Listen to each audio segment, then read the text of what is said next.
In this video, I will show you how to add friends on Goodreads. So first of all, you need to open your app, and from there you need to click on the More section at the bottom right. That is the More tab. So let's click on that, the three stripes.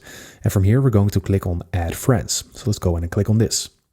And from here, you can search by users with their name or email, or you can just click on contacts and then see which contacts are using Goodreads. And then you can add them from there, or you can invite people via email or message. So let's say you want to search for a user, then we're going to fill in a name, then I'm going to click on search. And then as you can see, you can just go ahead and look that person up and then click on add the button in here. And then it will be pending and that person needs to accept your request. And that is basically how you can add friends on Goodreads.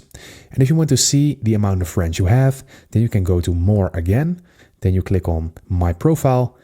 And in your profile, you will see at the top your friends and the persons that you are following. So that is how you do it. I hope this video helped you out. Please leave a like and consider subscribing. And then I'll see you in the next one.